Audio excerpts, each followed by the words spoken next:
Hi friends, welcome to யாஷிகர். மகாநதி upcoming shooting ஸ்பாட்லேருந்து ஒரு ஸ்மால் பிக் ஒன்று வந்து நம்ம ஃபேன் பேஜ், அதாவது சுவாமி பிரியங்காவோட ஃபேன் பேஜில் வந்து ஷேர் பண்ணியிருக்காங்க.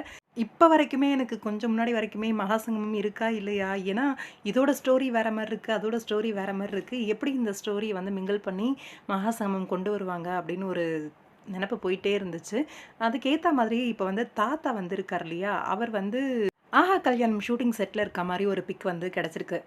அவங்க வந்து அந்த ஃபேன் பேஜில் வந்து ஷேர் பண்ணியிருந்தாங்க. பேக்ரவுண்டில் பார்த்தீங்கன்னா அரவிந்த் இருக்கார் இல்லையா, சன் டிவியில் ஒரு சில சீரியல்ஸ் எல்லாம் பண்ணியிருக்காரு, அதே மாதிரி ஜீ தமிழ்லையும் பண்ணியிருக்காரு. அவர் மாதிரி தான் இருக்குது அந்த ஸ்பெக்ஸு, அந்த லுக்கு எல்லாமே. ஆஹா கல்யாணம் நான் கண்டினியூஸாக பார்க்கல, அதனால் எனக்கு தெரியல அரவிந்த் ஒரு வேளை அந்த கேரக்டர் அதில் இருக்காரா அப்படின்னு சொல்லிட்டு. ஏன்னா தெலுங்கில் பார்க்கறதுனால தமிழில் வந்து சும்மா கிளிப்பிங்ஸ் மட்டும்தான் பார்த்துக்கிட்டு இருக்கிறது. கன்ஃபார்ம் பண்ணி சொல்லுங்கள், அரவிந்த் அந்த சீரியலில் இருக்காரா அப்படின்னு சொல்லிட்டு. இல்லைனா இவங்க 2 பேரையும் ஃபேமிலியும் இணைக்கிறதுக்காக வந்த ஒரு பர்சனாக கூட இருக்கலாம். தாத்தாவோட பிக்கை பார்த்த உடனே கன்ஃபார்ம் தான்டா அப்படிங்கிற மாதிரி மனசுக்குள்ளே இருந்துச்சு. Okay, Mahasangamam confirm. ஆனால் ஸ்டோரி வந்து 2மே வேறு வேறு ஜானரில் போயிட்டுருக்கு. எப்படி இந்த ஸ்டோரியை வந்து மிங்கிள் பண்ணி மகாசங்கமம் கொண்டு வருவாங்க 2 ஃபேமிலியும் அப்படின்ற ஒரு டவுட் இருந்துகிட்டே தான் இருக்குது. பாப்பம், வெயிட் பண்ணி. மகாசங்கமம் கன்ஃபார்மாக இருக்குது அப்படிங்கிற மாதிரி இந்த பிக்கை பார்த்த உடனே கன்ஃபார்ம் ஆகிருக்கு.